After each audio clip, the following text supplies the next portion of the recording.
Live from an abandoned Chachapoyan temple, this is Derailed Trains of Thought.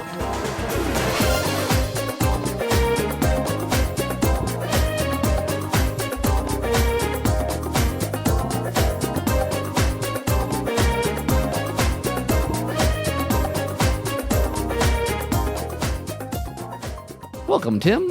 Hello. It is humid here. It is very humid. Watch your step. Yeah, I feel like something might move or this. I don't feel safe walking around here. Yeah, I mean, this place is old. It's got lots of cobwebs, and there seems to be things sticking out of the walls. Yeah, there's holes I can see. And I would not move quickly. No, tread lightly, tread carefully, and hopefully the podcast will protect us. Luckily, I haven't seen any snakes at least, so that's good. Thank goodness. Yeah. Anyways, Tim, how was your holidays? It was a holiday. No, it was good. Fun time. You know, I don't know if you ever feel this way, especially since we had our Christmas like on Christmas Eve, a lot of family. Then we did more Christmas activities Christmas Eve, and then obviously Christmas Day we just stayed at home. When actually we did see some other family toward the end, but it felt like Christmas got extended this period, and then we have this long in between the holidays period where it's like this limbo. Yeah. I don't know. Did you have that feeling? I kind of limbo, yeah, because we were up skiing for most of that week, and just hanging out, and so it's like you have just disappeared from normal life for 5 days, and then you come back, and it's not quite normal yet because everything's still out of whack. And again, it's good limbo, but simultaneously, it starts to get back into the swing of things eventually. It is. But it was very refreshing. And the nice thing for me this year is that, sometimes after coming back into real life, it's kind of a drag. But this year, I have got like two big things I get to look forward to in January. Nice. Which are, first off, I've been cast in a play. Congratulations. Thank you. I'm going to be... you signed the whole thing for the podcast. No. I've been cast as Robert Chiltern from the play An Ideal Husband by Oscar Wilde. So it's very much a kind of British romantic comedy. If you've seen Importance of Being Earnest, you know kind of what Oscar Wilde's cheekiness is like. This one has a bit more drama, a bit more suspense, though, than Importance of Being Earnest. Is not quite. I think he calls that play... a silly play for serious people or something like that. It's supposed to be kind of nonsense fun. Yeah. This one has some more weighty ideas in it, but it's fun. I'm looking forward to. I'm kind of the straight man in a way. The other thing, Nick. Yes. I don't know if you realize this. Oh, is there something important coming out? It's 2019. Yes. Not only, Nick, are we in the very year, but we are in the very month in which Kingdom Hearts 3 is going to be released. We might have to have a whole episode of you just telling us how it is. I mean, it's not like I haven't been waiting for this for pretty much the entire decade. Yeah. It's been a long time coming. Yes. I mean, some people will say ever since Kingdom Hearts 2, I wouldn't say that because I was more realistic. Partly because Kingdom Hearts 2 actually had a pretty nice wrap up. Like, you didn't feel like there were any loose threads at that point. And, they were going to do kind of a mid-quel game and then a prequel game. And then it wasn't until the prequel game, Birth by Sleep in 2010 came out that kind of set the stage for this is what Kingdom Hearts 3 is going to be about, at least in part. And so that was, like I said, took a long time. About 10 years. Yeah, 2010. So now 2019, finally, the next part in the Dark Seeker saga, which is what they call this arc, essentially, of Kingdom Hearts. There's probably going to be other Kingdom Hearts games down the road, but... When you're 50. But they say this game is the end of this arc, basically. Okay, so it's complete story now. That's the idea. But they could still do other stories, but they would be new. Yes, they would probably still Sora and Donald and other Disney characters, but probably different antagonists. Okay, and crazy mythology. Probably. All right, awesome. So not that I'm obsessed or anything. So for our story school, we talk about Kingdom Hearts. No, just joking. Not quite. But welcome to Derailed Trains of Thought. Yes. In case you couldn't tell, us talking about plays and video games and stuff. It's a podcast about storytelling. Yes. And we are your hosts, Nick Hayden. And Timothy Deal. And let us go into our story school.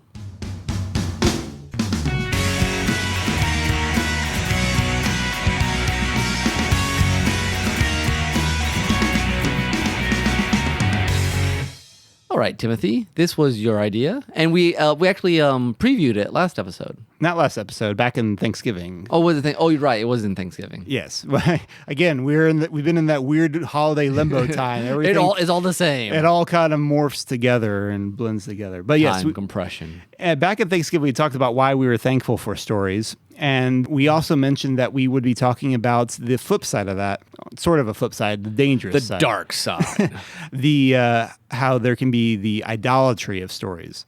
And I felt like we should do 2 disclaimers here at the start of this, Nick. Go for it. One, we don't really advertise, we've said this before, but we don't really advertise this podcast as a Christian-focused podcast. No. It's about stories. And we happen to be Christians. And we happen to be Christians. And so we can't help but talk about our Yeah. Christianity when we talk about stories. And this particular conversation, I think, will Touch that quite a bit. yes, deal a lot with that. So obviously, if you're not Christian, you're more than welcome to listen to this, but you may not get the same thing out of it. That's where we're coming from. That's where we're coming from. The second thing is just to kind of keep in mind, this does not negate what we talked about in episode 93. No. I don't want to say that we're going to be like, no, stories are awful. We're done with this podcast. Not, This is now the history podcast. which wouldn't make sense because history is his story. It's Well, also a but story. it's true. I don't know. But I do think it's important for us, especially people who are Deeply invested. into storytelling, creativity, whether you're an avid fanboy or fangirl or whether you're an aspiring author or filmmaker. I think these are questions that we all have to kind of remind ourselves about. Well, because every good thing can be twisted or could be out of order, out of context. Right. Because stories are good, and we made that very clearly 2 episodes ago. Yes. And nature is good, but you don't want to be worshiping trees. No. Sports can be good, exercise and fun recreation, but no sports star is worth spending all your time. We would not obsessing say the over. altar of the sports would be any better than the altar of the story. Yes. So, with that said, let's talk about Some aspects of that. how it shows itself, Yeah, and I guess one of the first things we talked about, obsession, and I guess the other... which is also a good OK Go song. Okay, That's the printer one. go. Yeah. Anyways, that random thought. The printer one, I don't remember that one exactly. Oh, that was so good. Anyways, But a lot of these, it's easy for us to fall into ourselves. We're preaching to ourselves as much as anything. yeah. I mean, obsession. Hello, I was just talking somewhat obsessively about Kingdom Hearts a minute ago.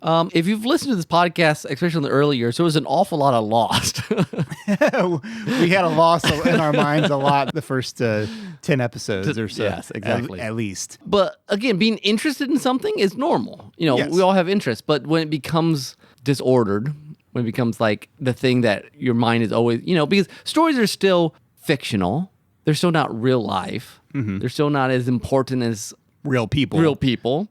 or maybe real questions. It should be, if you're more invested in with how the magic system in some planet, in some world works versus how your bank account works in real life. Well, that's obviously a problem. Yes.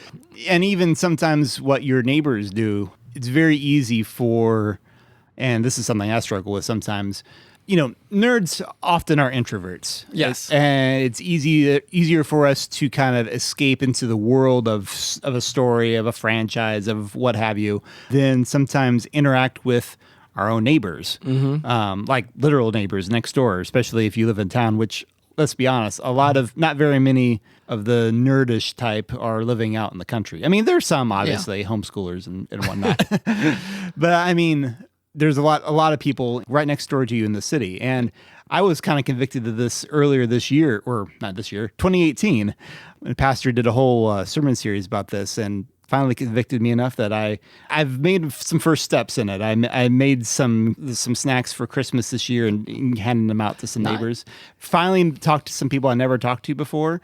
Not a whole lot, but it's a first step. And maybe now when I see them, if I see them during the summer walking around, I can say hi, and that stuff it's important. It's important to break away from just the fictional and the created. And because obviously escapism, good escapism, like we talked about, you come back refreshed.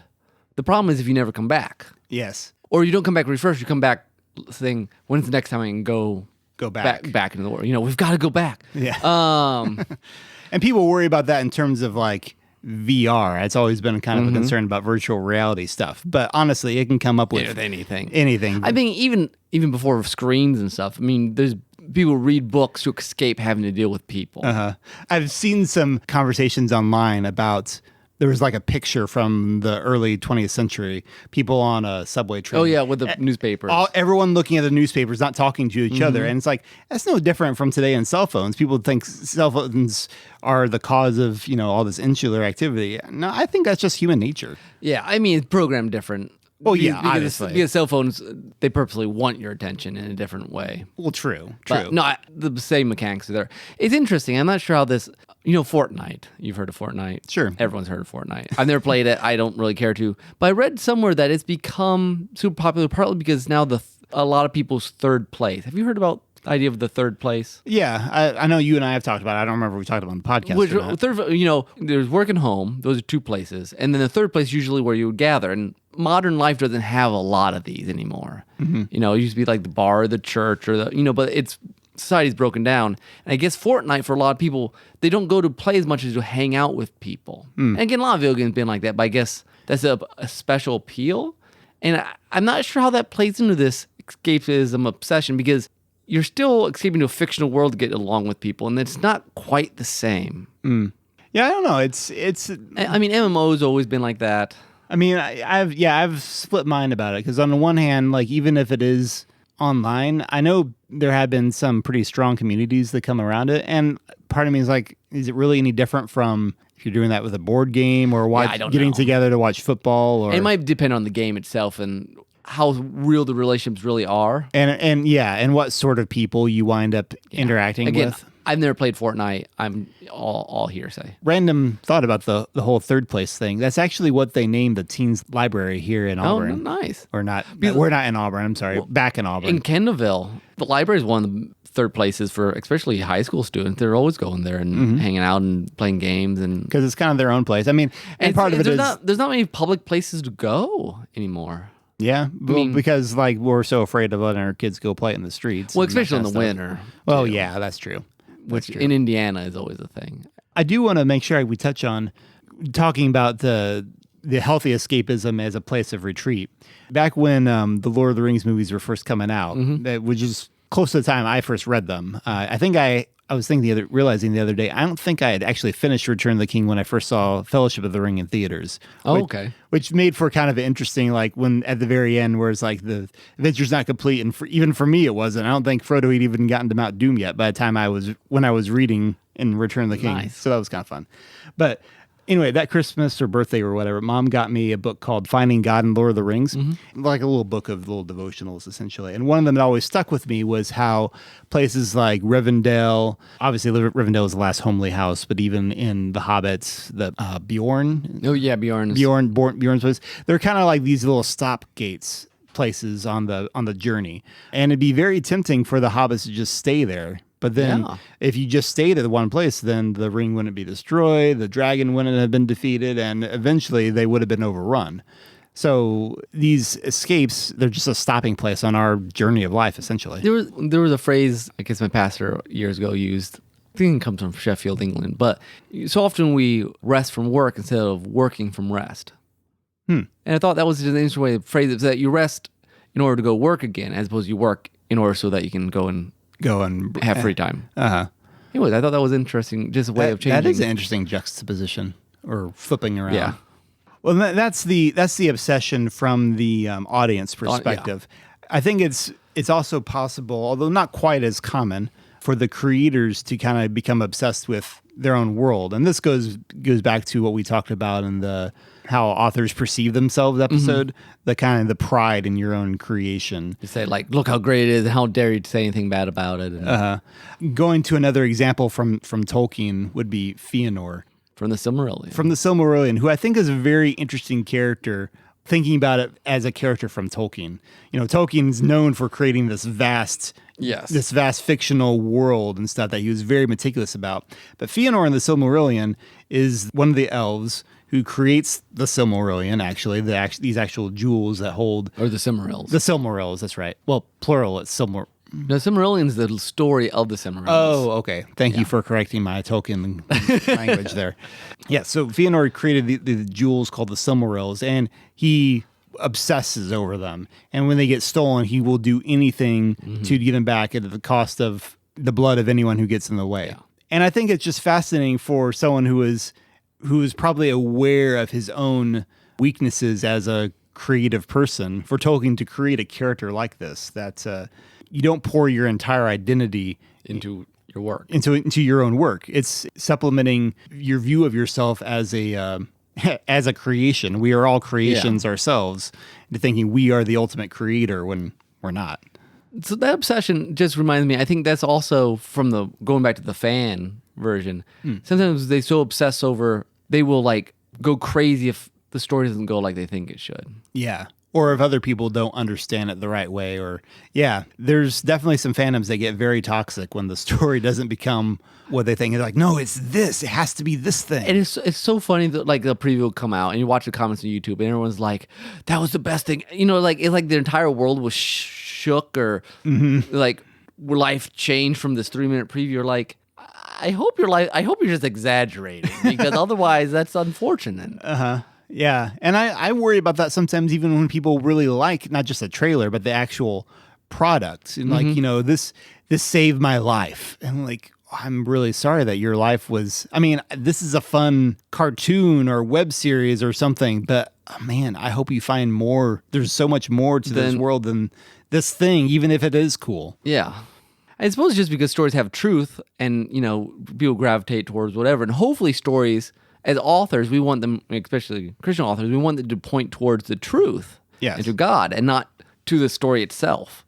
Like, hopefully it moves beyond that single thing. Now, hopefully the thing's interesting and beautiful and everything. Did you hear the World and Everything in It segment recently about the Messiah? Yes, I thought that was fascinating. So there's this thing in Chicago where they do, I don't remember what they call it. Do-it-yourself Messiah. Yeah, where they don't practice it at all. Anyone is welcome to come and join the choir. Handles Messiah. Handles Messiah and sing it. What was interesting about it, they talked with several people who loved the music. It came every year, apparently. But not Christian at all. And they like, the words don't even matter. They're like, yeah, it has some sort of historic significance, but, it's just... Which is fascinating because obviously there's beauty. I mean, the Messiah is full of just scripture. Yeah, that's basically all it is, isn't it? Yeah, I think, pretty much. But the fact that it's so beautiful. That's what drew them to it. And it's just fascinating to me, like, their eyes can see, but not their eyes, however it says in the Bible. They can't, their ears cannot seeing, they hear. cannot see, and hearing, they cannot hear. Yeah. That's wild to me. But it goes into, again, another danger side of art stories, which I'm going to call here the false mirror. Like we said, fans sometimes really want them to see their version, but also sometimes a problem with making a fantasy world the way we want it, then it becomes not reflective of God's design. Yeah. And now we've said on this podcast, sometimes what story should be is not necessarily showing the world as it is, but more like what it should be. And I think we have to clarify that. I realize sometimes it's not the way we think the world should be. It's the way we understand from our biblical perspective what the world should be. And I think a related thing to this is, okay, I think this probably is more for younger, like teenage creators and young adults, but I think anyone is they use story as in to validate, to validate or to live vicariously through their own creations. Again, I think also, don't get me wrong, like when I was writing Stern and Fred, I basically said, every character is basically me in some version. But simultaneously, that the point of the creation is not to say something true and beautiful, but to, it's, what's the phrase for that? Wish fulfillment. The story becomes wish fulfillment. You write it in order to do something you couldn't do otherwise. And again, I'm not sure that's always bad, but I think there's a deep danger in that being the primary purpose of a story. Yeah. When we touched on that a bit back in the magic episode, I think we would have. That was in the teens. But not just making cool powers or abilities because, you want to have those things. It can make for an exciting story, but you do kind of evaluate your own heart on those things. I think romance stories can go that way for people writing them or reading them, especially more the Harlequin style. And I think more and more these days, I mean, I think that's always a concern. I think an even bigger concern with the way the cultural conversation these days has been using stories as a way to validate perspectives on how we want to perceive ourselves in terms of sexual identity. Yeah. Basically, there's this whole idea of like, no, we got to have these gay characters in there so people know that they can, that this is okay and this is all right. And it's stories as propaganda, honestly. That's what it is in a very subtle way of doing it. And obviously, Christians can be just as guilty of using stories as propaganda too. Yes. We've talked about that too. We've talked about that, but it seems to be something that has been dominating a lot of nerd pop culture conversation lately. And again, a lot like it's a tricky thing because obviously stories, part of their power is to change people's view of the world. Oh, sure. And it's nothing wrong with writing a story that wants to move the window one way or not. I mean, obviously, we would say there's certain things you would move it towards and not towards, but yeah. But where it moves from, like, I'm making an argument for this worldview versus I'm using it as a emotional escape to this world view. Yeah. And I'm not sure exactly. I don't know. It might be one of those things. If I read, I can tell. I don't know. Yeah. But I think there is a fine line there. I mean, there's certainly, I think stories are obviously a very valid way of having a conversation with your readers, with your audience about an idea. And even if you don't agree with everything that an author, a creator's worldview says in a story, there's usually some enough universal truth that we all tap into and identify with. And hopefully we're engaging the story, and we've talked about that before, both emotionally and intellectually. Yeah. And I think it's important to remember that any story, any fictional universe is that it is a conversation. I think we have to start raising red flags when we're like, man, I think this fictional world is just so much better than what God himself has actually made. When we start thinking that's when we need to check ourselves. And it's like, how am I actually treating this fictional world? And as a creator saying, am I writing this, creating this for the sake of, is it simply to please myself? I don't know how to say it right because again, of course you're pleasing yourself, but there's a certain way in which it's like it's self-fulfillment. Mm-hmm. And again, as a writer, if you're aware of yourself, I think you can tell when that's true. Mm-hmm. Yeah, it really is a matter of the heart in a lot of ways. Yeah, because like it might be the same story for two different people, and it might not be.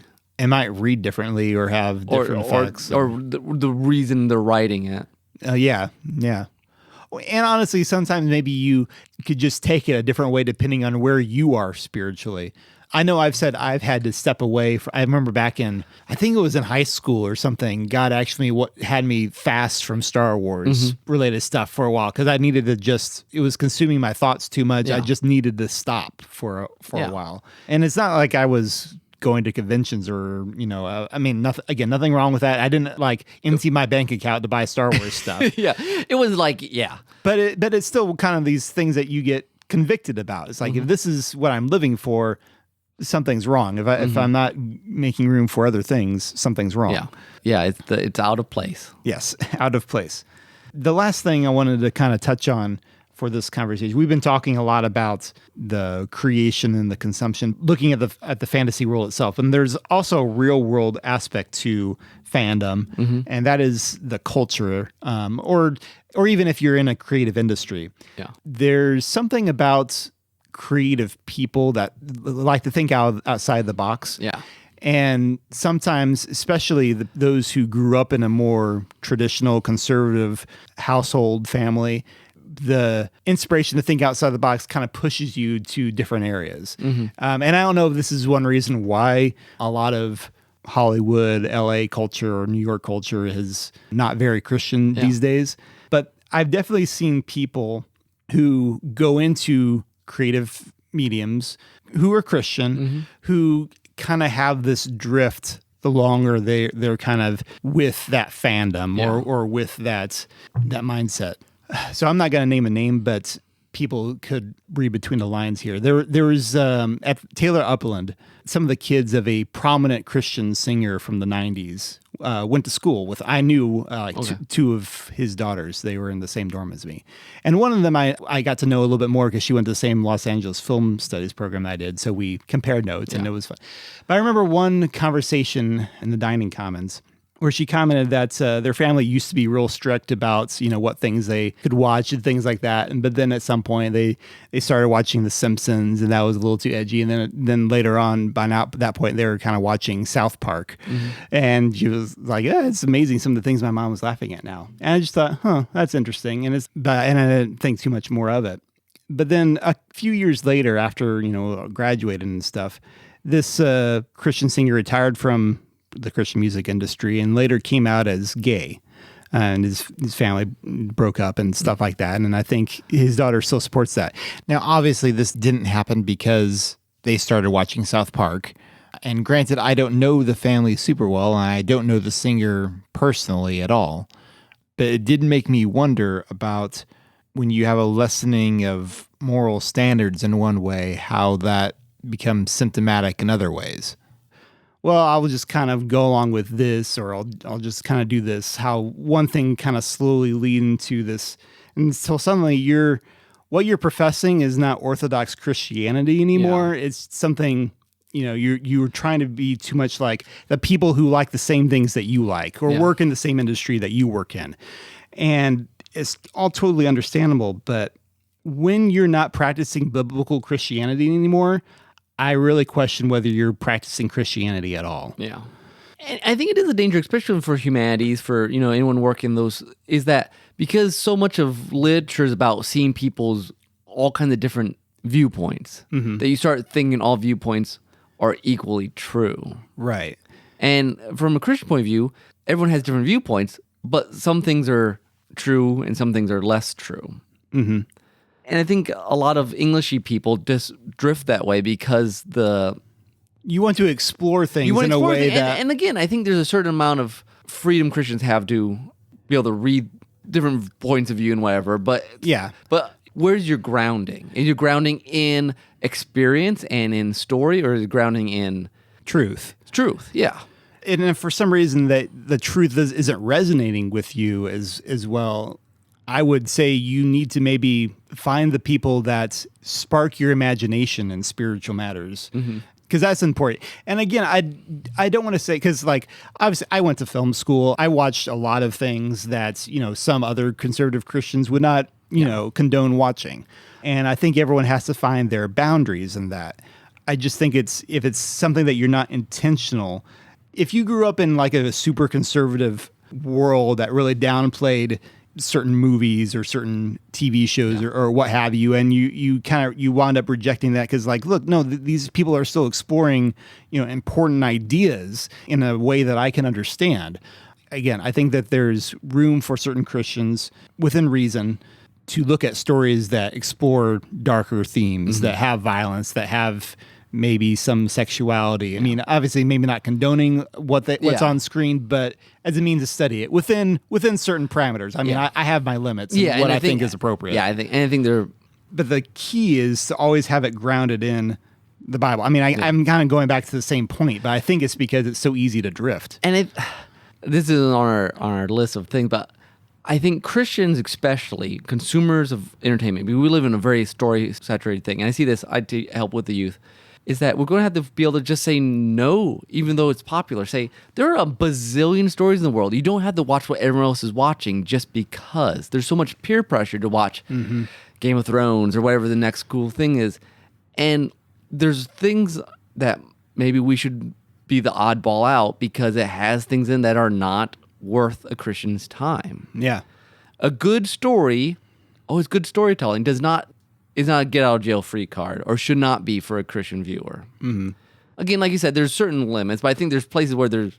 Yeah, you have to just call it... I think I might have mentioned this back in our episode about gratuitous content, but I had a film teacher that was making a point from Clockwork Orange, and he prefaced this by saying, now, I hope you never see this, but in the Clockwork, and he talked about some framing or some visual element. And I asked him about that shortly afterwards. I never had a film teacher say that. I hope you don't see this. And he said, well, everyone has to come find their limits. And this was just one that Kubrick went too far in. And I've always remembered that conversation because Clockwork Orange is still talked about. I was just listening to a podcast today with one of the creators of Phineas and Ferb. It was from a podcast about movies that made me. And the first couple he said there was like a comedy from the 80s I wasn't super familiar with, The Music Man, The Magnificent Seven, pretty understand. You can see how a creator of Phineas and Ferb would, get inspiration from those things. But then he also mentioned A Clockwork Orange. And I was like, really? Really? And I was like, well, let me look up the synopsis. And just reading the synopsis of the Wikipedia alone kind of nauseated me. Yeah. I mean, honestly, every now and then I kind of reconsider. It's like, should I? But then I was like, no, I don't think so. I don't care if it did influence a lot of your visual thinking. It's not worth it for me. Yeah. I think also because there's so many other great sources of beauty and truth They can show you the same sorts of things. I mean, other excellent stories. Yes, exactly. And even if, maybe Clockwork Orange has some interesting things to say about psychiatry and dystopian governments, but I can get that from 1984 without being brutalized visually. I think the temptation for consumers is, A, if it's popular, I need to watch it because I need to be in the inner circle, as C.S. Lewis would say. Especially if you're like a film student. Yeah. Or also the idea of I should know all things. Yeah. I mean, or if there's like another creator that you admire is like, well, this person liked it, so obviously it can't be that bad, right? Yeah. I mean, my personal example is that like Evangelion, we make fun of a lot on here, but like it was very impactful for me. But it's also one that I would recommend to very few people. Mm-hmm. There's a couple people like, okay, you're the sort of person you could, because it's right on that line of like too much. Right. And I'm game to watch some of the remake movies, but I don't think I ever want to see the series again. Yeah. And I'm tempted to, and then I'm like, no, I'll just let the memory of what it was be enough. Yeah. Generally. Mm-hmm. So we're going long here, Story School. I figured we would because this topic has been brewing, obviously, on my heart for a while. And I don't think there's enough people warning against this stuff, honestly. Yeah. And from a perspective of someone who is a creator, I mean, I think it's different if you're hearing this from someone who, doesn't like anime at all. Yeah, then all anime is just fan service. It's like, no, not. I mean, yeah, there's some, maybe a lot. But it's sort of like you're saying all movies are evil. It's like, obviously, movies can be used for good or bad. It depends entirely on how you use them. There's a number of R movies that are way better than PG-13 movies as far as usefulness in watching. Yeah, there's not hard and fast rules about this stuff. No, you could be much more intelligent than you had to be, or not intelligent, discerning. Yes, discerning. That's why I think it's important for creative people to talk with fellow creative people about keeping the stories in their rightful place. Mm-hmm. And again, if you're struggling, I've worked on this past year myself. If you're struggling keeping the love of the truth and of who God is, then find a speaker, find a podcast, find a book that will kind of reignite that. Maybe you need to go back to C.S. Lewis or whoever first sparked that. But this last year, I've been listening to more of like Ravi Zacharias. Oh man, good stuff, guys. Oh yeah, really good stuff. He's an excellent storyteller. Even if he does tell some of the same stories multiple times. Yes, he's a very good storyteller. Or the World podcast, John Stone Street does good conversations, or Listening In. Listening In is another one that they have conversations with a lot of different Christians. So if you want kind of a nice broad spectrum of theologians and songwriters and writers and stuff, one of the ones I heard in there, I wish I meant to look up who it was, but there was an author who said, stories are a drug. They can be a very powerful drug. And maybe there's some people who want to be involved in creative story fields that shouldn't be. Because that's interesting. Because they might get sucked in. Actually, that's a really good point. I think that's true. Yeah. So anyway, that's just a little word of caution. Again, we're not abandoning stories. We love them. In some ways, the best creators are probably the ones that could walk away, but don't. Yeah, that's interesting. I mean, I was thinking today about my boss's wife who went to school to be a school teacher and then eventually got roped into the work doing bookkeeping for her husband's law practice. And you think in some ways, well, man, what a shame. But I mean, she does still manage the church library, but that's not quite the same thing. But I think she's been doing that for about 50 years. Obviously, God had a different role in mind for her. Mm-hmm. So who knows? Happens all the time. Okay, so that was our story school, and we'll go to our soundtrack.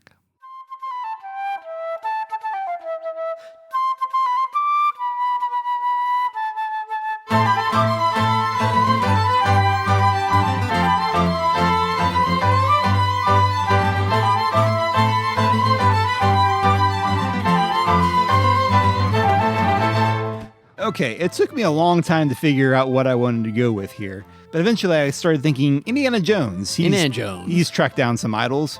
There weren't any Indiana Jones games represented in OC Remix, though. I remember playing on the Nintendo, the Temple of Doom Nintendo game. It was hard. Oh, was it? Yeah. I imagine a lot of those NES games were not, they didn't hold your hand at all. No. But I wound up, since they didn't have any Indiana Jones, I wound up with something from Tomb Raider. There was one Tomb Raider song or remix on OC Remix called Adventure is in the Air, which would have made a great title for our adventure episode. Yeah, exactly. This one is by Empty My, which seems to be the only song he did on OC Remix, but it's kind of chill, but also kind of groovy. So hope you enjoy. Cool.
And we're back.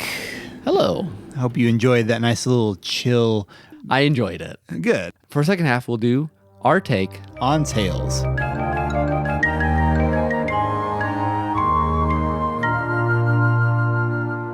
All right, Tim. It's our second annual book retrospective. Book club retrospective or just books Well, retrospective? mainly book club, but some additional stuff. So let's go through our book club list, Tim. Our no pressure book club, aka let's pick a book for Nick to read. I really enjoy it. I love this book club. It gets me to read so many books I wouldn't read otherwise. I'm glad because you're our most faithful reader. I think I read about half of the books. I think I've read all the books so far. You have read. You're the only one I think who's read all. There's a couple of them that I wish I hadn't, but there's only about two of those. Not very many. I think we've actually had a pretty good track record. No. Generally, the books have been very good. Like Sword in the Stone was like, this should have been way better. But that was that last year? That was last year. So, okay, so give us our rundown, Tim. Okay, so I think we started off the year 2018 with The Book of Three. The Book of Three. Real quick, guys, if you have some reading goal for 2019, some of these books are certainly worth adding, and we'll tell you the ones you really should read. Yes. So The Book of Three is the first of the Chronicles of Prydain, which is a series that my sister Rachel bought for me for Christmas last year. Well, last year being 2017. Written by Lloyd Alexander. Yes. The first two books were adapted as a movie by Disney. It was a box office bomb. The Black Cauldron. Yes. See, the second book is called Black Cauldron, correct? Right. And it's really kind of an amalgamation of the first two books, which I did read this. Well, we should talk about The Book of Three first. Okay. So The Book of Three is very young adultish. Yes. Could almost be children. Almost middle school. Yeah, almost middle school. I would say 12 years old is probably ideal. And it starts off kind of, it was interesting. Tim and I both had the same experience. It starts off kind of slow, like whatever. And then like this girl shows up and we're like, this is awesome. She brings a lot of character to it. The first couple of characters were like, okay. They're kind of traditional, like fancy. Your stubborn youth, and then there's a very Aragorn-like character, except without his awesomeness, I guess. Yeah, he's just kind of a noble guy. Dude, yeah. And then what is her name? Eowyn. But she's just fabulous. Yeah, she's like Merida meets Edward from Cowboy Bebop. Okay, yeah. Sort of.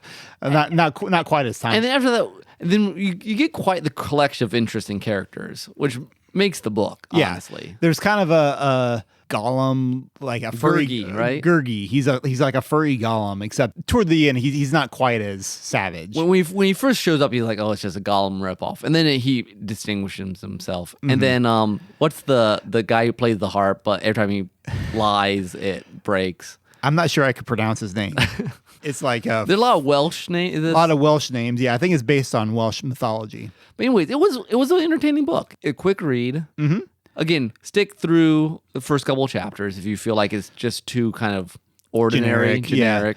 Yeah, I still don't really know why it's called The Book of Three exactly. There's a book in there that's called The Book of Three, but it's not super important to the plot. Yeah, it was very odd title. I did wind up reading the second book later that summer, The Black Cauldron, and it was also quite enjoyable, even shorter than The Book of Three, I think. I flew through it in like a day. But definitely, I enjoyed it. It picked up from where the first book left off, and I'm looking forward to reading more in this series. So yeah, it was just a fun, middle schoolish adventure, fantasy. If you enjoy YA and fantasy stuff, check it out. Yeah.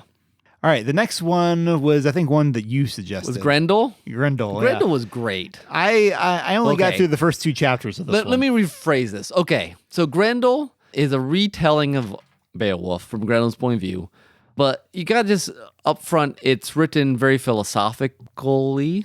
After it got done, I think I wrote up on my little review of it, it's kind of like Till We Had Faces written by an atheist. And by what I mean by that is Till We Have Faces by C.S. Lewis is the retelling of Greek myth, but reinterprets it kind of to tell Christian ideas about faith and stuff like that. Grendel very much is like a retelling of Grendel through the lens of like, what's the point of life and, you know, all this struggle and time, and it's super philosophical. It's very clever and it's very interesting, but at the end of it, like intellectually it was interesting, but I'm like, and what was the point? Which I guess comes after a sort of atheist struggle. And it couldn't. What was the point? Was the point? Yeah, and it couldn't tell because Beowulf doesn't show up to the very end. Like most of it's Grendel before Beowulf shows up, like him going and harassing the villagers, and tearing people's arms off and stuff like that. Okay, and he meets the dragon. The dragon has all this sort of nonsense about, and so I really couldn't tell what the point was. Whether it was trying to be like, oh, there isn't a point, or that time is a master. Or, I mean, there's all these big philosophical ideas that don't have any mooring, and I couldn't tell which was winning. And at this point, having been most of the year since I've read it, it's kind of muddled. But I enjoyed reading it. I thought it was intellectually stimulating. So if the point was pointlessness, it didn't quite succeed at getting that pointlessness idea across to, say, The Stranger?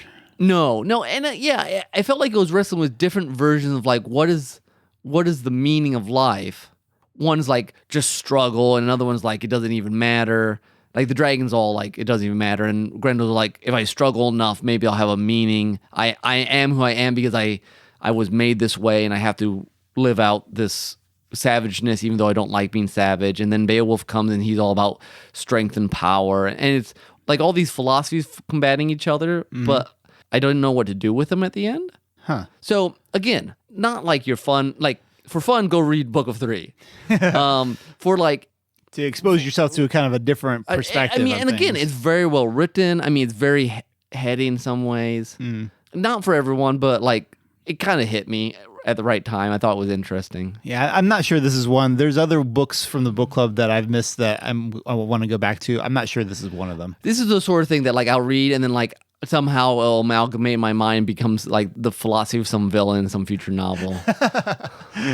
Given a few years to brew. Yeah, exactly. So Well, the next we had On the Edge of the Dark Sea of Darkness. this was a fun book. This was a lot of fun. This is by Andrew Peterson, who is also a Christian songwriter, but this is the first of, I don't have it in front of me. I think it's the Wingfeather Saga. Yes. Okay.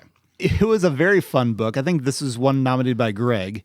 Yeah, and this is young adult. And this is another It's young adult. A little older than Book of Three, maybe. Not a lot. Not necessarily. I would say they're around the same level, honestly. Okay. Because Well, I mean, they make maggot loaf. they which do make maggot loaf. Like that is totally something that's designed for kids who love gross out It's humor. an interesting book, but there's some things about world building. Well, it's weird because like the story itself is like the history of the world is silly. It's just ridiculous. Like the footnotes about how things came about. Well, what's the name of? I'm trying to remember. It's been a while now. I don't have it in front of me. The name of the world was Here We Are. Here we are. Because apparently the first man woke up and said, "Well, here we are."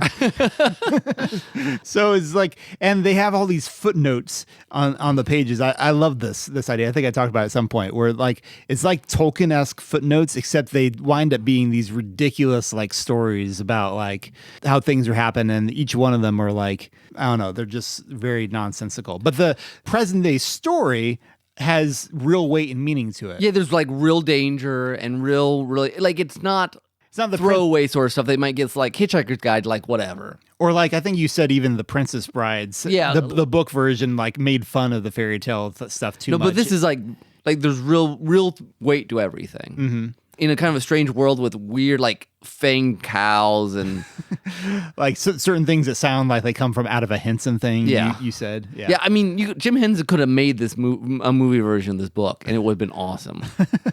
Yeah, no, definitely, and it's kind of an interesting series of. If I guess we haven't really talked about the plot at all, but it follows this family set of 3 kids, their mother and their grandfather. The grandfather used to be a pirate, apparently. Yeah, his grandfather's great. I love the grandfather. He's so boisterous and getting mad, but definitely has a soft spot for all of his grandkids. And they live on the edge of the dark sea of darkness. Yes, I mean with a name like that. And then there's these, what are the lizards called? Basically, they've taken over the country. They've been in charge for 10 years or something. Yeah, trolls aren't They're not called. They're like lizards. Oh, you're right. The Fang. I think they call them the Fang. But I mean, there are trolls somewhere, but we didn't see many of them. Right. Yeah. And there's this carriage that takes kids away at night, and And yeah, so definitely some very scary stakes, but it's sort of a set of misadventures that get linked from one to the other. At first, I thought the structure was a little strange. It was like 2/3 of the book until I felt like we were on our main thoroughfare. I remember thinking that it almost came out like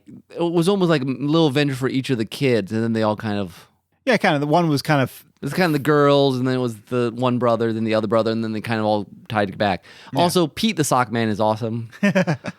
He's this crazy guy who wears socks on his hands, and he ends up being important. But so, if you want something that's based out of traditional mythology, you go with the Book of Three. If you want something that plays with a lot of fantasy conventions, but is also very heartfelt, and it's pretty fresh, despite playing with conventions. Yes. And so that's On the Edge of the Dark Sea of Darkness. It was a fun read. It was. And I had to say that some of the reveals at the end were particularly resonated with me, just on my thoughts. The Christian worldview comes out in some of the ways things play out in the end. Yes. And even some little things along Well, yeah, along the way, I really noticed it with the one reveal at the end. Sure. Yeah. But I know what you're talking about. Anyways. But not like it hit you over the head. Just right. It's influenced obviously from different. It's a sort of thing. It's not Narnia. It's not Narnia, but it's definitely someone you can tell the influence of Tolkien on certain like ideas of bittersweetness or service and stuff. That kind of thing. Yeah. What was after that? I think next was Nathan's. Oh, Descend into Hell. Yeah, I was gonna let you say it because I couldn't remember exactly By Charles Williams. I knew hell was involved. Descent into Hell. This was a great book. Okay, well, First off, you should say who Charles Williams is. yeah, Charles Williams was one of the Inklings, along with Lewis and Tolkien and Dorothy Sayers, and Not one of the better known ones. I don't think. And again, I can see, having read this book, I can see him not being as popular. Because it is harder to get. It is not as popular as like pop culture. pop culture. It's not as, it's more literary, and it's more, I guess the best word is mysticism. There's more of a sense of mysticism about it. But okay, so here's the setup. That there's this little town, and there's going to be this play that this famous playwright, Stanhope, I think his name is, wrote. But that's kind of the back. It's one of these books where you tell the plot, and you're like, that doesn't sound interesting, and you read it, I'm like, oh. But meanwhile, there's one lady who's terrified of meeting her doppelganger. Like, she's seen this doppelganger of her coming towards her, and she'll have to run away. Her house fills her with fear. And then there's this other guy who starts pulling away from people, and he finds sort of I guess the Wikipedia says a succubus, but basically almost like a doppelganger version of this girl he likes, but it's just his own imagining version of her. Okay. And then there's this guy who years ago hung himself, and he's wandering around in time compressed. Okay, super hard to explain. Okay. But it's all really, there's basically a couple different themes, and largely it's like bearing each other's burdens and how being in the real world, real things and real people is kind of how you're meant to live, and then pulling away and creating your own version of the world. Or like this lady, the one guy creates, is like a descent into hell. But there's a lot of mysticism and weird compressions, and people die. It's a book that's near impossible to summarize, and it's a book that sometimes I could read a whole page and wasn't quite sure what it meant. But as a whole, it hung together amazingly well. Like it was more of an impression in some ways, Okay. than easily explainable.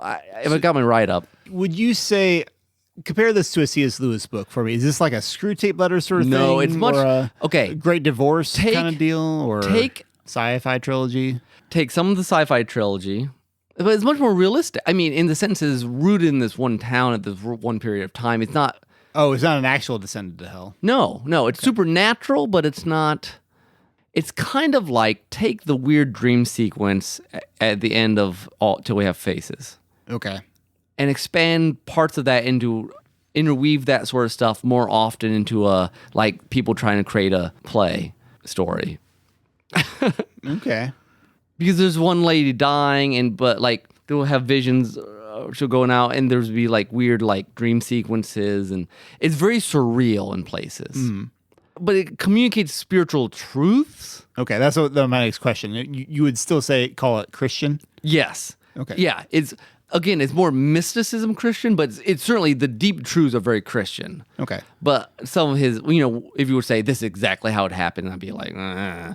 But and maybe even he wouldn't say and that. he might not even say it, but the surreal mysticism layer over the world, to me, just served to heighten these spiritual things that you could just say out loud, but by reading them in these ways is like, oh, okay. Like, honestly, for weeks afterwards, the whole idea of bearing each other's burdens was completely different to me than it had ever been. Interesting. Fascinating book, rough book. I mean, to get into. A big challenge. It sounds like. But like once I got into it, like I really enjoyed it, but it's dense. Okay. In some ways, Grendel and Descent into Hell are on the same level of sort of denseness, Yeah. but I would far recommend Descent into Hell. Okay. For a lot of reasons. Interesting.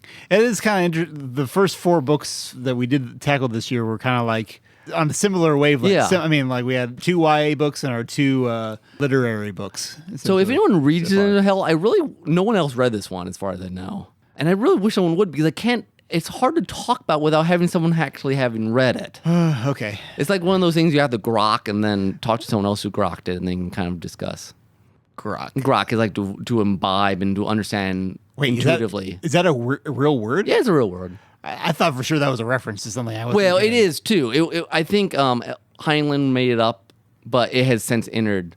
Who did? Robert Heinlein from like Stranger in Strange Land, science fiction author. Oh, okay. But it's since entered nerd language. Okay, well, I guess I'm not in that same nerd Programmers and wavelength. stuff. Okay. It's like to understand intuitively or to like know well enough that you could dream in it. Like if you grok a language, you could dream in that language. Okay. It's just kind of to absorb it. Yeah. Okay. Well, Okay. I'll have to bear that one in mind. All right. So, anyways, Descent into Hell. If you like Lewis and Tolkien and that sort of stuff, I think it's worth trying. Okay. Yeah.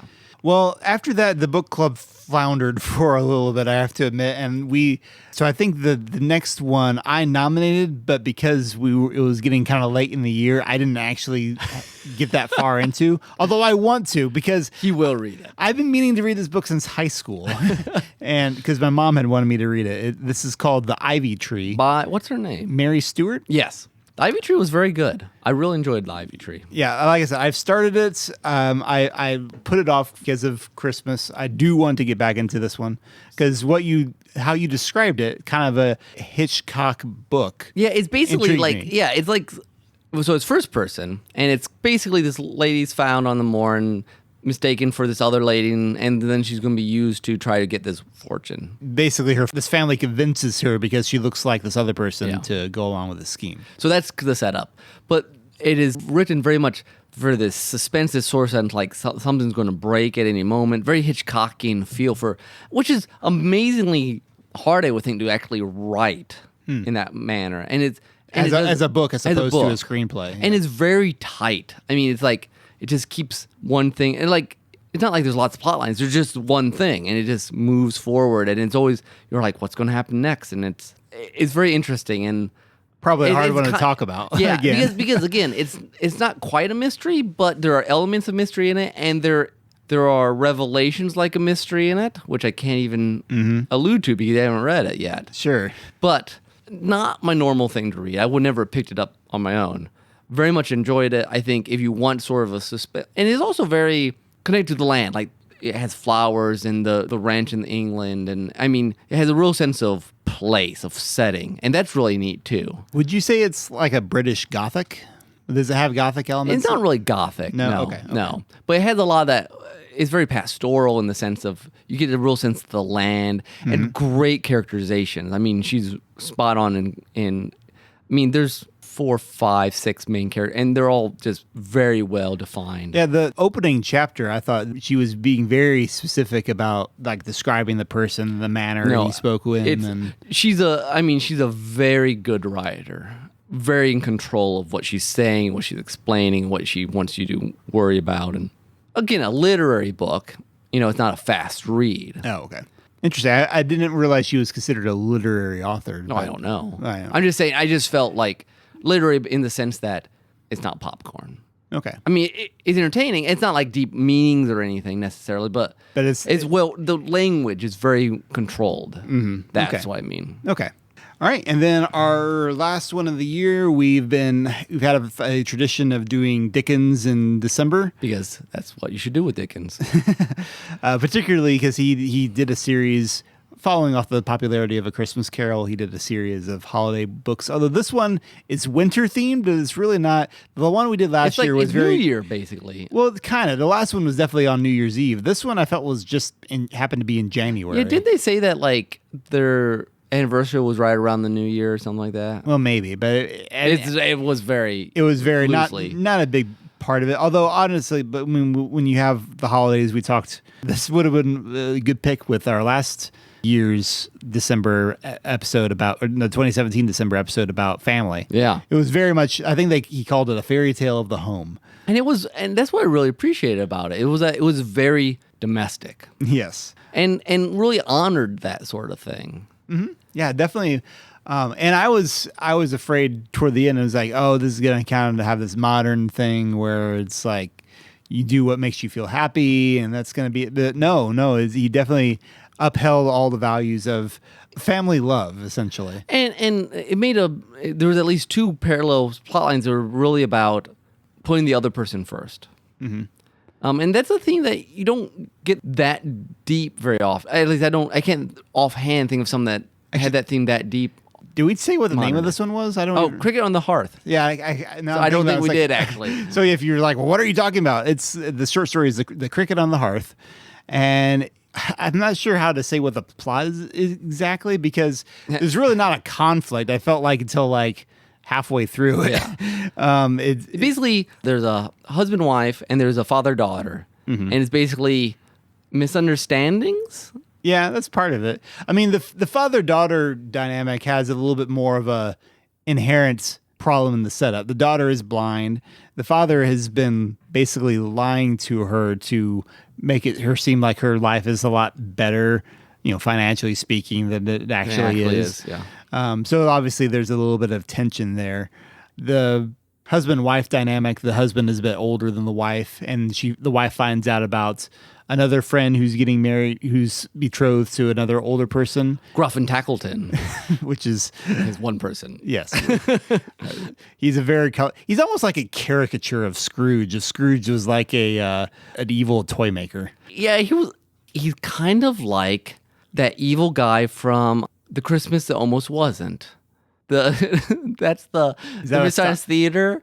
The what's his name?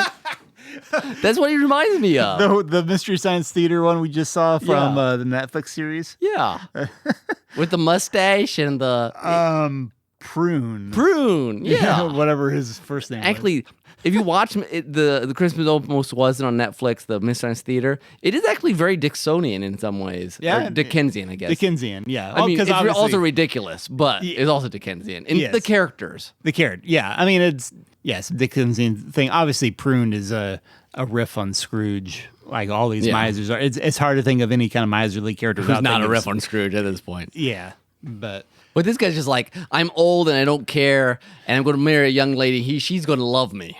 It's like, so there. He was just kind of funny because he knew he was grumpy and he didn't really. He's kind of like one of the hecklers. I mean, like he just doesn't care. He's like, yeah, that's who I am. Maybe Waldorf, because Waldorf has got that weird eye thing. Yeah, exactly. Because Tackleton has this like little tiny squished up eye that like does all the expression. Yeah. Anyways, as normal, the characters are very Dickensian, which is always enjoyable, but not as overblown as sometimes. Except Tackleton. Yes, he was the most overblown.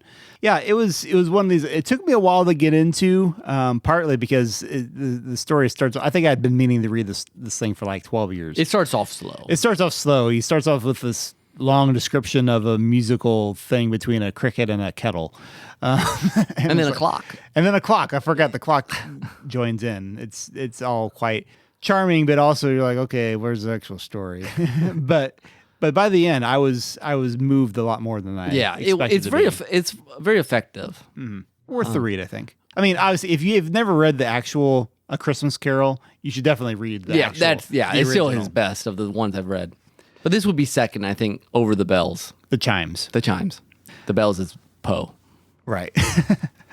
It does ring a bell. Yeah. So anyway, did you have any non-book club books you want to talk about? I had one. Well, I'm still in the middle of my Sanderson because it's like 2,000 pages or something like that. No, It's not quite that long. But I took breaks for various things. I read some of those Black Penguins. But I read a Star Wars book this year that I really enjoyed. Oh, okay. Called Twilight Company. Okay. It's based on, or it tied in with the Battlefield Star Wars game. Or Battleground? Battlefield? You mean the video game? Yeah, the video game. I think it's Battlefield. Okay. But I really liked it. No, Battlefront. Battlefront, that is right. There we go. But it doesn't remotely feel like a video game tie-in. Okay. At least not. I never played the game, but I didn't feel like I had missed anything. Mm-hmm. But it was about Twilight Company. It's kind of this company on the vanguard of the Rebel Alliance. It takes place around Hoth. Okay. They end up on Hoth. Mm-hmm. That's the only real connection to the movies. But it's interesting because there's like soldiers on the front line in the trenches, and it's kind of dark. I mean, there's a lot of casualties. Like it's one of these companies that just gets beat down all the time. That's kind of their job, to go into the hard places and get stuff done. But they had all these little missions that were really fascinating. Just kind of see the down and gritty the Rebel Alliance, and the main character doesn't really buy the Rebel Alliance. Like he doesn't. So it's kind of an interesting thing the author did, because the main character doesn't believe in the Rebel Alliance that much. So he's very cynical, but he comes around through subtly to kind of understand kind of the ideals of the Rebel Alliance. Okay. Like other people in his troops are all for it, and he's not. So it's an interesting war story. I mean, it really is a war story. Mm-hmm. and it has some of that cynicism, but it never goes full blown like whatever, be it Star Wars. And because that's kind of the arc he has, the closest thing movie wise would be Rogue One in the sense that, there's just sacrifice and people die. Yeah. I think you might get some stories like that in the Clone Wars Netflix. There might be, and I have not think done there's some good stories like that. But I maybe it has been while I was on Star Wars or something, but I really liked it. Went into a lot of different worlds. He encounters Vader very briefly in Hoth, and like for a normal person encountering Vader, like Vader is just frightening. Like, Yeah. he just and you don't get that a lot when you run around with Luke. It's just. Anyway, I really enjoyed it, and I think for you want kind of a different take on Star Wars, kind of a gritty version. They end up on Sulistan, where Neeb Nub's from. He's the co-pilot for Lando. Lando. Yeah, sorry. Too much Babylon 5. And there's an interesting bad lady who kind of defects to the Alliance, and she's a fascinating character. Her and Cleo probably get along really well. Anyways, Cool. It's good stuff. Neat. Well, I should say some of my other non-book club reading, since I missed a couple of the book club books, but it's partly because I was reading your stuff. Oh yeah, that's true. I got through Girl Called Snort. Girl Called Snort Again, gave which me you had some read. feedback, which I read, and honestly, it works better. I realize as a complete book than It really does, which I'm amazed at. because back when you first did it, you did it as like a blog. So we got these little bite-sized pieces at a time. But actually reading it all together is like, no, this is actually really strong work. I mean, it's definitely broken up in the parts and into sections, and everyone's going to have their own interesting section. I mean, the Kingdom of the Blind was. It might still be the best. I might think it's the best. It may still be the best. I was a little disappointed. It felt a lot shorter this time. That's the one downside I would say of it. And in the boat section, that was by far the shortest. So it was like, oh, we're done with that already. Okay. Yeah. That's probably because it comes right after Lily Lillian. Which is one of the longest. Yeah, and it's strange. Yeah, it's strange. It may still be one of the strangest things you've ever written. Which is saying a lot. Yeah.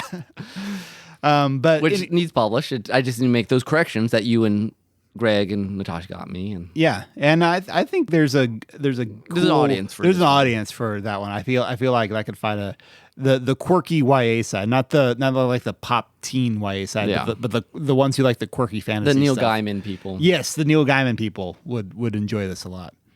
And I reread books 1 and 2 of Strin and Fred because I needed to man, that's reread them. old stuff. It's old stuff, and it was interesting. It was fun to go back and refresh my memory of what all this was, and it made me realize that book 2, Remnant of Dreams, you really have to market that differently from a traditional fantasy because it's not. No. It's a Russian fantasy and traditional fantasy garb. Not even traditional fantasy garb. It's more not like, even trying to be traditional fantasy at that point. it's more like neo fantasy sort of, but in a very literary form. And I think probably the entire series has to be marketed in a more literary way.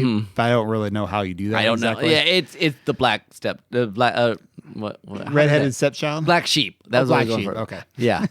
Black sheep, redheaded stepchild of the whole thing. But I mean, It's where I cut my teeth learning how to combine all the different things that make up Nick's writing. Because I come from a lot of different, between influences, especially at that time. yeah.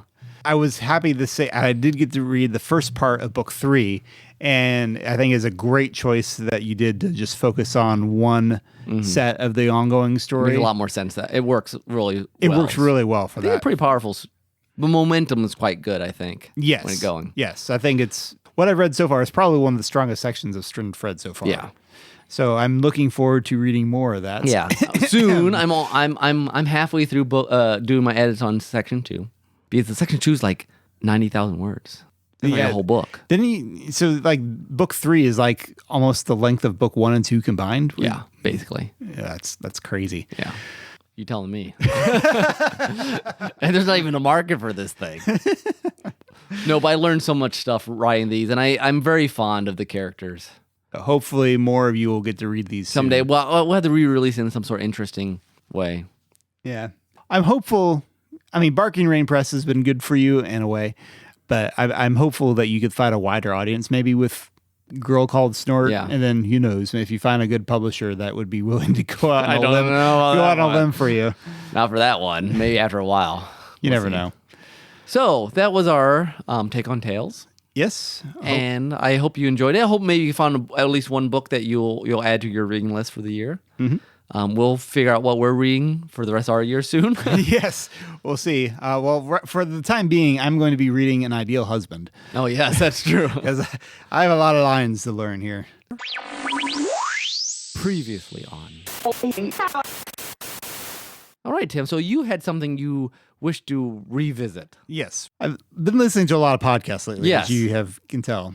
So 99% Invisible did one on Magic the Gathering I recently. finished that today. And this was fascinating to me as someone who has always been kind of interested that other people are interested in Magic the Gathering, but I always never wanted to play. I remember in high school, people were playing it, and I'm like, man, I kind of wish you could play this game.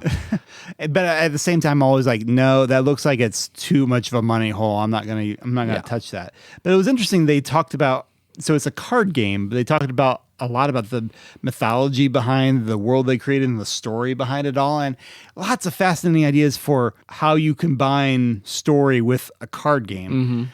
But the thing that saddened me, that broke my heart really toward the end of it, is they talked about how they created this trans character for it. And I was like, you're creating this thing that has a lot of smart ideas. You're obviously very smart people, but you're blind to the truth that a person is what they are born to be. Like, we're born with our parts the way they are. Our genes, our DNA is designed a certain way, and we can't just say that we can be something else. And the Magic the Gathering fandom accepted this. They're like, cool, this is a great representation, all this stuff. And it occurred to me that there's this vast untapped mission field that I think a lot of the church doesn't understand. They don't know anything about this. And a lot of what they're building into their creation is good stuff if you had the people to interact with this fandom, with the people in this. And I don't know who that is. I mean, I'm not a Magic the Gathering person, so I would not go into that myself as a means to do that. But I would just encourage anyone who is, or anyone who knows people who are into that sort of thing and don't understand it, to try to understand it. Well, I know there's organizations working with trying to get, use fandoms as outreach. I mean, there's Nerd Chapel. That's something that we know someone from Taylor is involved in. Yeah. I know there are groups like that. And I know at Gen Con, I've gone twice now, and both times they have a Sunday service at a nearby hotel, and it's pretty well attended. But anyway, that's just something I thought of. Again, when we're talking about stories as something that has unhealthy ideas in it, but there's an audience there that sometimes I think the local church doesn't know how to reach. And I think your youth group does a very interesting job in tapping that, reaching teens in where they're at in some very unique ways. Well, thank you. Beyond just the sports fanatic. Yeah. So many pastors are huge into sports, and I'm not, they're the extroverts, and we need more introvert leaders in those fields. There's so many places where the church needs to be creating as well or better than the world, and we're always just so far. Not even behind sometimes. We don't put effort into that, and that's where the culture is. Yeah.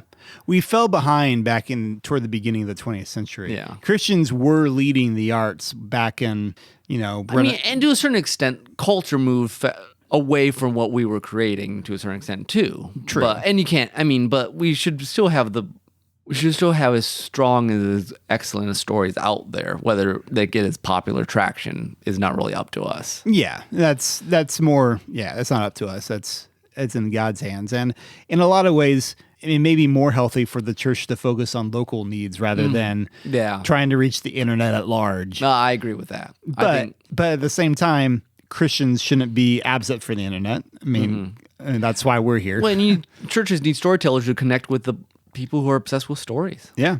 That's one thing I remember about Fred Rogers, who hated television, so he decided to get his own television program. So it's like, if this thing's going to be around, we need someone to put some actual good stuff out there. Yep. So, that's the way I think the church should be. So, Tim, I think maybe we should sneak out of here if we can. I think there's some natives I hear outside, but maybe we can get past them. Hopefully we'll be very careful. I don't know. I'm kind of inclined to just try to go along the edges of the walls here. Hopefully not brush up against anything. Okay, you go first. Okay, thanks. I don't like it when you tell me that.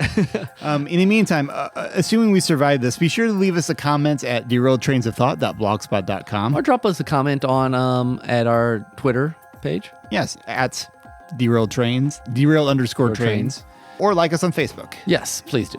In the meantime, Nick, what's your soundtrack? My soundtrack, well, I looked a lot of different places like you did, but I couldn't resist going back to Final Fantasy VI. Because, okay, Kefka sets himself up as God, and he has all these worshippers and whatever. And so there's this actually kind of boring song in the game itself called Fanatics. Like most cults, it's kind of monotonous. Yes. But this remix is quite good from Balance and Ruin. It's remixed by... Balance and Ruin is the album, the Final Fantasy VI remix album. Mm-hmm. This is called The Endless Stare, remixed by Argyle. Or, no, Argle. Not Argyle. Argle. Argle. And it's just... it's very cultish. Cultish, yes. Enjoy that. It's a good way to go out. It's kind of a creepy, but It is kind of creepy, but it's a good remix. It's a good remix, so... I hope you enjoy that, and we'll try not to die. Yes, we'll be very careful here. All right, well, until next time, this has been Nick. And this is Tim. Adios. Bye-bye. Be seeing you.